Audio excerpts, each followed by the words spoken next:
بسم اللہ الرحمن الرحیم۔ السلام علیکم۔ سومناتھ کا مندر اتنا بڑا تھا کہ ہندوستان کے سب راجے اس کے لیے جاگیریں وقف کرتے، اپنی بیٹیوں کو خدمت کے لیے وقف کرتے، جو کہ ساری عمر کماری رہتی اور انہیں دیوداسیاں کہا جاتا۔ ہر وقت 2000 برہمن پوجا پاٹ کرنے کے لیے حاضر ہوتے اور 500 گانے بجانے، خوبصورت عورتیں اور 300 قوال ملازم تھے۔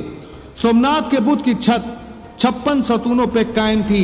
وہاں مصنوعی یا سورج کی روشنی کا بندوبست بالکل بھی نہیں تھا، بلکہ حال کی قندیلوں میں جڑے اعلیٰ درجے کے جواہرات روشنی مہیا کرتے تھے۔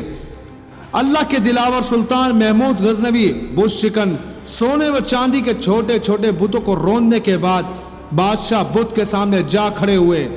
یہ بت 6 فٹ زمین کے اندر اور 9 فٹ زمین سے بلند تھا۔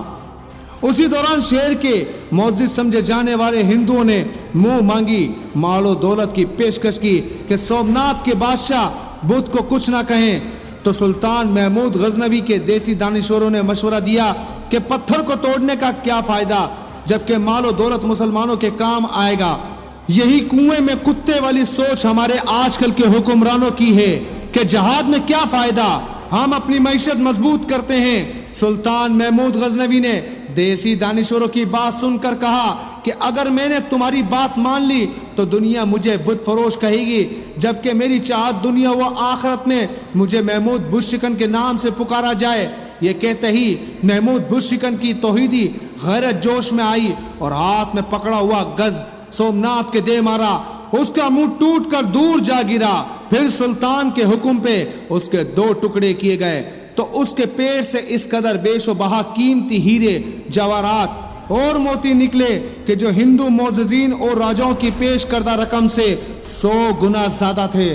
اس لیے کافر مورخین سلطان کو ڈاکو کہتے ہیں، جبکہ اسلام اسے مال غنیمت کہتا ہے۔ اور آج بھی کافروں کی اولادیں سلطان پر تبرہ کرتے نظر آتے ہیں، اور آج کے ہی حکمران جو اسلام کے خلاف چلتے ہیں، جو 1947 سے پاکستان جب سے بنا کوئی مندر قائم نہ ہو سکا، لیکن آج کے حکمران جو ریاست مدینہ کا تو دعویٰ کرتے ہیں، لیکن انہیں نہ تو مدینہ کی ریاست کا پتہ اور نہ ہی ٹھیک سے اسلام کے بارے میں پتہ۔ جو مسجدوں کو تو تالے لگاتے ہیں لیکن مندروں کی انوگریشن کرتے ہیں یا مندروں کو قائم کرتے ہیں۔ تو اپنی رائے کمنٹ باکس میں دینا مت بھولیے گا، اور اگر اب تک آپ نے ہمارا یوٹیوب چینل سبسکرائب نہیں کیا تو ہمارے یوٹیوب چینل کو سبسکرائب کرنا مت بھولیے گا۔ ملتے ہیں اگلی انفارمیٹیو ویڈیو کے ساتھ۔ السلام علیکم۔